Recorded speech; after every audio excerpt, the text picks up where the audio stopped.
Welcome to Labor Lens, where we bring to you update information in the world of work and pay. I am Sharon Ijason. This week we have interesting news stories for you and also update information for those seeking job placements across the country. But before we continue to dig deeper, let's go on a short break. We will be right back.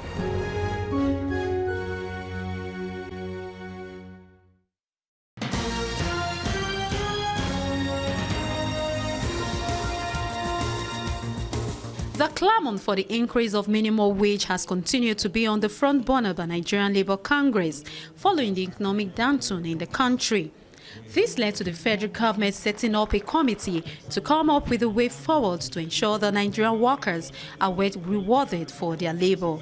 For labor leaders, they believe the committee is slow in its duties and allege plans to truncate the process. This committee, of which I'm the deputy chairman, and of which the NSC president and the labor centers have about 9 representatives, have put up a timetable, and we do expect that by the 3rd quarter of the year, a no minimum wage will be announced for the country. The legitimate demand for the review of the 18,000 minimum wage is born out of the current reality of high cost of living, free fall of the naira, and high cost of goods and services. The minimum wage of 125 naira was equivalent then to $200. As we speak today, the 18,000 minimum wage is actually less than $50. And therefore, both in quantum and what it can be able to do for Nigerian workers going forward is that this demand is both legitimate and therefore legal. Speakers at the event stressed the need for Nigerian workers to be fairly treated and want the Nigerian Labour Congress to revive its political party and be part of the decision-making in the country.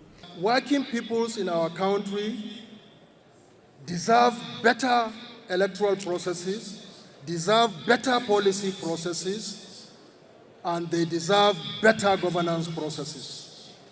And all the working peoples in this country and the leaders of the working people in this country need to pay attention to engagement in all of these different spheres and sectors in order to bring remarkable improvements that can address the interests of the working peoples of this country.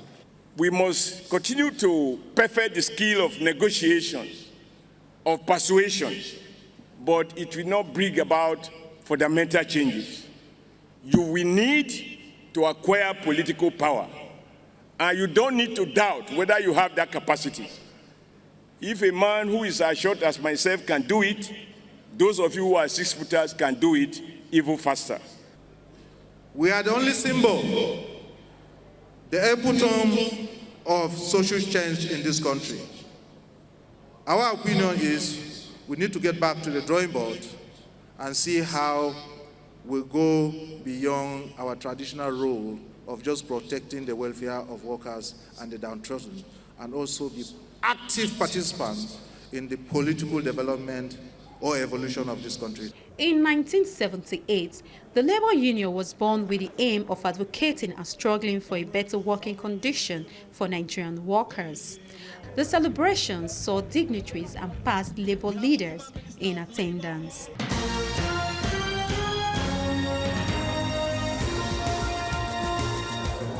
The Trade Union Congress of Nigeria held its National Executive Council meeting to react to several issues in the country. Among the issues discussed are insecurity in the country, volatile political system, and 2019 election campaign, the lingering fuel crisis, among others. The president of TUC, Boy Kagaima, at the NEC meeting advised state governors who can't address workers' wages to resign. Only healthy state in this country that has no arrears of salaries and other wages is Lagos State. All the other states have one issue in terms of salaries and wages or the other. There is no exception. And you find out that if it is not 1 month's salary that is not paid, it will be 13 months of gratuity or pension that has not been paid. So I am telling you, taking these issues holistically, we can only say Lagos State government is the only healthy state in this country. When you have been paid, your Paris fund, bailout funds and everything, and we also know that the president said it, that they should look for a way to also make sure that they are paying the workers. And like I continue to say, all those governors, are they being owed salary? Their aides, are they being owed salary? Their commissioners, are they being owed salary? It's ungodly, it's unfair. Other Labour leaders in attendance at the NEC in session, while calling for the speedy review of the minimum wage, observed that the fight against corruption will not achieve the desired result without addressing the injustice being perpetrated by political office holders who collect multiple pensions and gratuities while still serving government in another capacity. The fact that federal government had been releasing some money, had it been they have the interest of Nigerian workers, they will have found a way to have paid some of the outstandings. It baffles me that where we are talking about fighting corruption, somebody's gratuity, somebody's pension, somebody's salary is not being paid. What we are saying is that teachers as a body believe that those states that have not been up to date in meeting their responsibility and obligation to their workers are just being very selfish, because no governor has been owed any entitlement. The NEC in session, however, called on the federal government to declare emergency in the power sector, as no nation can develop without power. The Trade Union Congress added that a call for tariff hike cannot be a solution and will be resisted.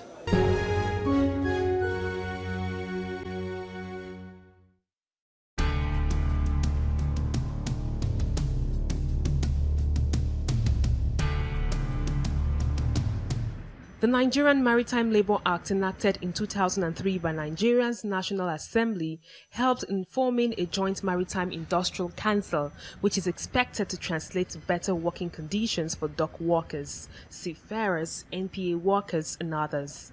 At this gathering in Lagos, the Nigerian Maritime Workers Union took time to celebrate its immediate past President General, Comrade Anthony Inted, for selfless service and stability in the system. Workers say there was industrial peace and harmony during Inted's 8-year tenure. Inted is a unique person. When you talk about the maritime industry today, he did a lot to bring peace into that sector, using his own personal finances to ensure we have peace in the industry of the maritime industry. And if we say today, for the past 8 years, he was the President General of the Maritime Workers Union. You seldom see anything like strike in the industry. It's somebody that believes in Jojo. Well, I would say I'm privileged to be alive, to be part of this celebration, the Thanksgiving to the Almighty God, organized by Comrade Tony Ted Emmanuel, President General Emeritus of the Union, who has toiled day and night to lift himself to where he is today. The man who took over from him, Comrade Adewale Adeyonju, has very kind words for his predecessor. Well, he's a wonderful person, and it's an institution that all of us are tapping from. The only thing we wish him is good health and long life to enjoy the fruit of his labor. He's not retired, but not tired. We still want him to continue to support the system that he has built for almost 28 years, and we hope better things will come after it. Other people here say Labour leaders need to emulate Comrade Inted and ensure that, just like him, they need to collectively bargain for better welfare for workers.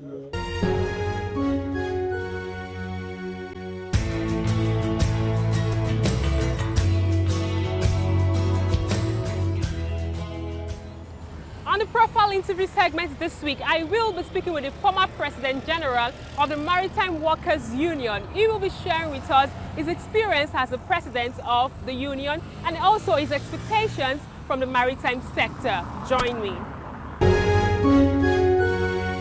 It's good to have you on the program. You're welcome. A lot has been said about you, but I would like you to tell us or share your experience how you got into trade unionism in Nigeria. Well, I think if I will be able to recall, I was born and brought up from River State. I hailed from a small community called Agut Obolo. And my father was a fisherman. And when we grew to some certain age, he took all of us to Fegedos River in Delta State, where we started the fishing work. And after some time, he took us to Warri, where we started our primary education. We finished with the primary education, we went to the Institute of Continuing Education in Warri. From there, things become very, very difficult. And I started working with K Chalaram, which is known as KC Nigeria Limited. And it was very difficult, and I tried to care for myself.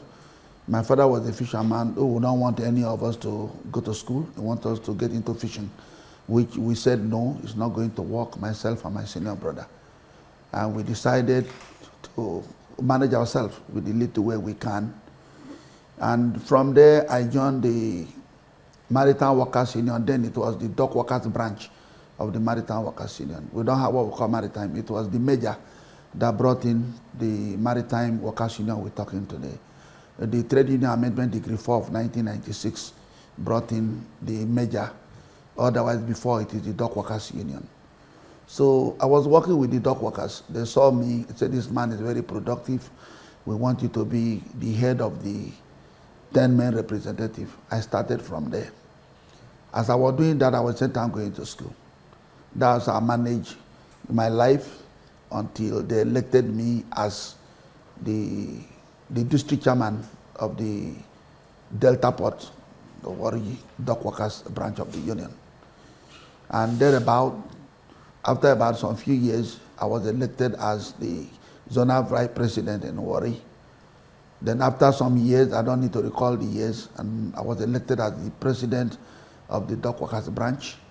Then from the president of the Dock Workers branch, I was elected the national president of the union, which is the president general. There I worked till my retirement in March last year. I would like to ask you, knowing fully well that you rose through the ranks, how has this experience you've gotten over the years prepared you to be the President General of Maritime Workers Union? Yes, of course. I started as a dock worker, the grassroots dock workers. So working as a dock worker will allow you to know the pains the dock workers are going through. So when I get to the leadership position from the lower level to the higher level, I was able to know the challenges of the workers themselves. And that was the more reason why people always said my administration was one of the best, because I was a dock worker. I carry rice, I carry fertilizer, I do all sort of job in the port. So I know the pain they are going through. So when I become leader, I try to go ahead to manage it headlong. That was exactly what I did to make the industry a better place. I introduced so many things while I was dock. I know sickness is one of the worst things that affected the workers in the maritime industry. Because of the job they do, it's full of fatigue. Some of them sick on daily basis. In Warri, I create what we call the emergency chemistry at the emergency chemist at the labor hall. So when you are sick, you go there, you take Panadol and so many other things. And I did a lot of things to the credit of the dock worker, not even to my credit.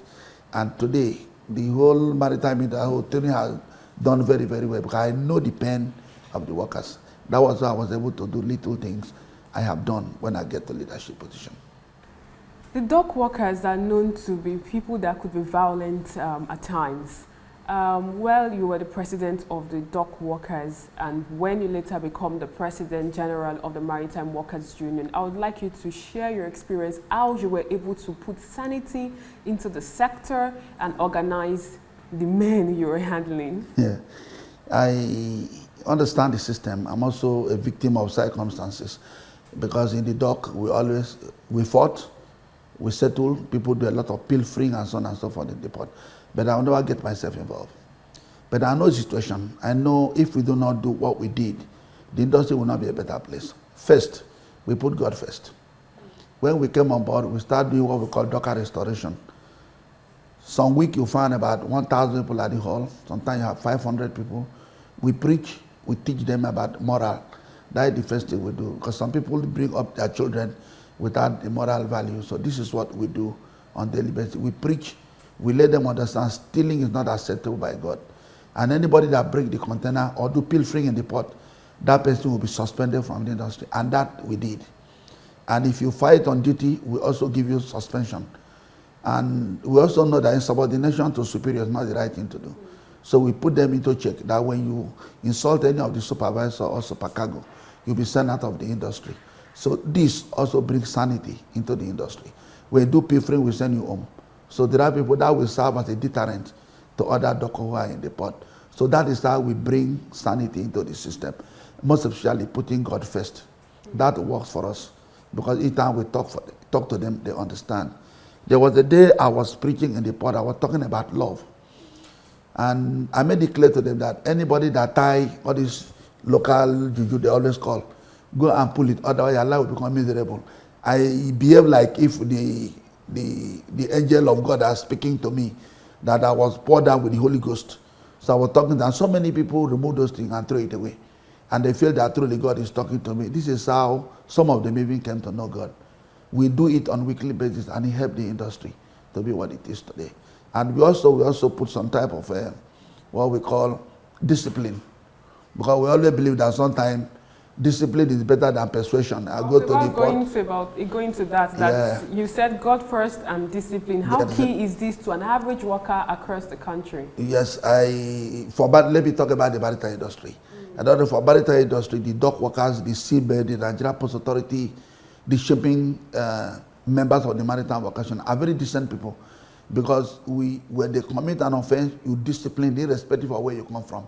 Even if you are a member of the Maritime Workers Union, we do same to you. If you are from the national office, we do same to you. I'll give you an example of what happened in Warri. People went to the port to do pilfering, and we cautioned them. We said, don't do pilfering, is not the best thing to do. People collect money from the bank to import, and you break the container, a lot of things happen to them. They lost. If they lost, God will not be happy with you.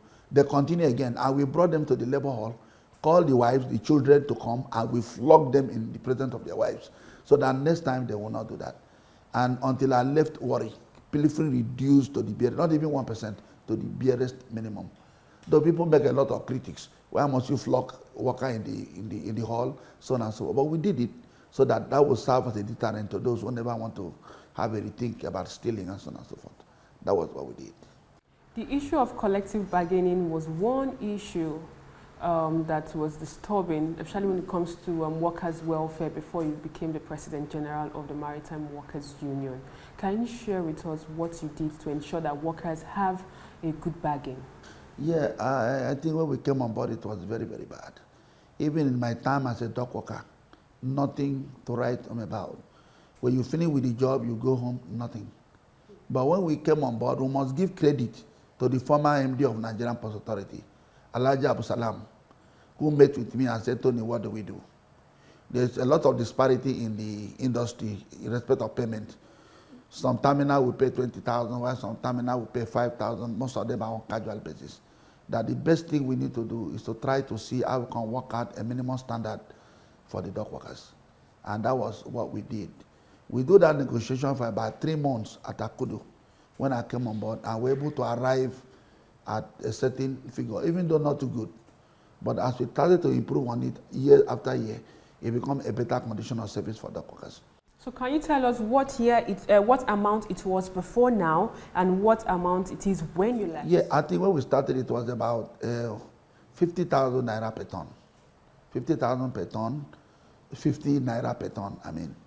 And it goes to 70, 80, 100, 150, 180. Now it's about 290, 240, 250, all depending on the type of cargo. So we've gone so far.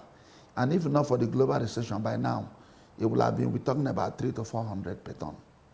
so which is a very good deal for the maritime industry. So you're popular amongst your members to be someone that believes in training and retraining of workers. I would like you to share with us what training probably you took these members towards ensuring that they improve on themselves. Yes, for me, I believe training is part of education. And each time, I remember we took about 50 people to Dubai, and about 2 people lied down at the airport, and they were crying and said, God, keep on blessing Tony that has brought us here. I've not gone to Abuja before, but I flew international flight. It was interesting. And when we were begging the man, please, let's go, the man was still crying. And I said, this is wonderful. And what we do is just training the trainer. By the time we finish Dubai, those at the key apron will come back and begin to lecture the other people at the key apron. This one also contributed to the peace we witnessed in the industry. Because some people are just blind in the port, living in Nigeria in the port, and when they go out of the country, they see things for themselves. That the people who get to where they are today did not fight, did not do pilfering, they did not break container before they get to where today. So that one gives them kind of mentality, reasoning, to understand that if you work hard with your hands, you can get to destination. This is what we do. And we also believe that training is what we refer to as capacity building. If we do not do that, the industry will just remain blind. Go to the key apron today, talk to the dock workers. You will see the way they respond to you. Most are those who have traveled out of the country and those who have gone to series of training. Before, when the dock worker has money, they will spend the money overnight. Not until when I meted the idea of training them. Locally, we train about 6,000 dock workers locally. What is the topic? Life after retirement. And when we do that, we find out that dock worker has a rethink. Some people start to buy the bus. Some people will group themselves together. They get the bus this year. Next year, they will give it to Tony. Some people build a house because I let them understand, if you do not have a place to live, when you retire from service, you will never live a long life. So the best thing to do is for you to build your future. Whatever you get today, you can spend it.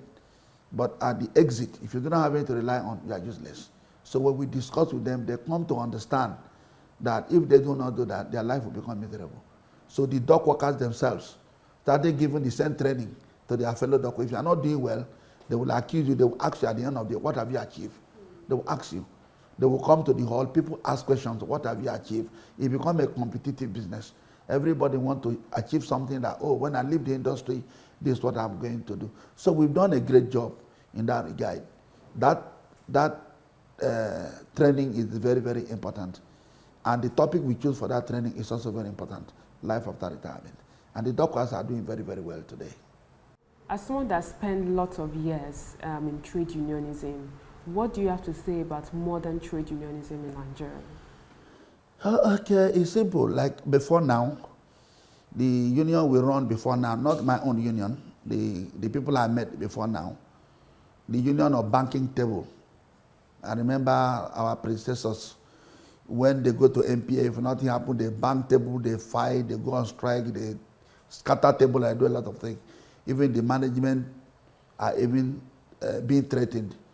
But when we came on board, we adopted what we call the scientific method of running union. We do not believe in banking table. We believe in putting all the scenario on the table and discuss. Common sense will prevail and superior argument will also prevail. That was what we did. And that's why there was sanity everywhere. The MD can call you and say, this is the problem, how you put it to rest immediately. The GM will call you, any other person will call you, stakeholders will call you, because they know that you have the capacity to manage. Not like before when the stakeholders, when unionism, when union people are coming for a conference, people will be running away, you park police everywhere. But our time, it is not so. It was a scientific union, because we also believe that the union is just like a door. You see outside and also inside. So if the union is too powerful, I always tell them the company closes down. But when the union is too lazy, too weak, the workers will suffer. So you balance it so that the management will be able to make profit to pay staff, while the workers also be able to enjoy. That is the type of union we run. What's your advice for labor leaders and workers as well? Yes, my advice is very simple.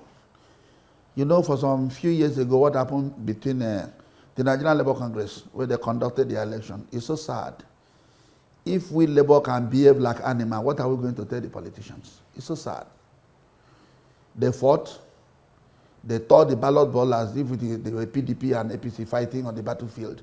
It's so sad. Until today, they are still fighting. There is faction in the Congress. It should not be so. We need to make a compromise. If whatever the mistake may be, we just let it go so that the Labour movement will be very, very strong. So that is my advice for them.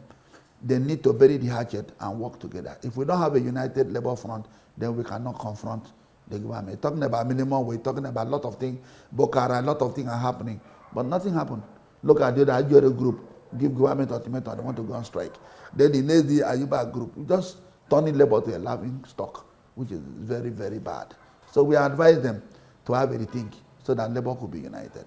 Then for Maritime Workers Union and other Labour, I think what we need to do is to know that we represent the downtrodden, we represent the voiceless in an organization. We have to do everything to support them and make sure they live a better life. Finally, business activities have really crippled at the port due to, many people say, probably due to the bad roads at Oshodi-Apapa Expressway. What's your comment on the state of the road? For me, you've answered the question. It's just the bad road. Before we talk about bottleneck in the port, we talk about all this, we have a lot of agencies in the port. You have quarantine, custom, police, immigration, SON, all. Everybody want to do inspection on container, thereby delaying the clearing of container in the port. But this one is not issue today. We're talking about the bad road, the access road to the port. So many vessels are diverting to neighboring countries. They are not coming to Nigeria anymore. If you go to Nigeria, they will tell you they are losing a lot of revenue on a daily basis. Every day I use the word that government is not thinking. Where you generate revenue, you allow that place to deteriorate to where it is today. This thing did not degenerate one day. It has been on for a very long period of time. Not even this administration. Long time. Successive government. Everything they preach is just theory, no practical. What the question you ask, what is wrong with the government? Sometimes I'll tell you something is wrong with black man. Because the white man won't allow this to happen. Somebody will say black man did not know how to lead. And that is just the truth. Where we are making money, oil will soon go. But the port will remain for time. Now you are killing the port. And the port will die, the oil will go. If you cannot do it, tell Nigerian Port Authority. They will, if they cannot do it, why not put all the stakeholders together? We have a lot of stakeholders, terminal operators, shipping company, truck owners, and put them together. Tell them what they need to be done. And the money will come out to do that job. It's as simple as ABC. Because government alone cannot do anything, everything. But government need to pay priority attention to the port because that is where they generate revenue. And that's all we can take on today's edition of Labour Lens. Join us next week for a fresh edition of the show. I am Sharon Ijason. Thanks for watching, and remember, Labour creates wealth.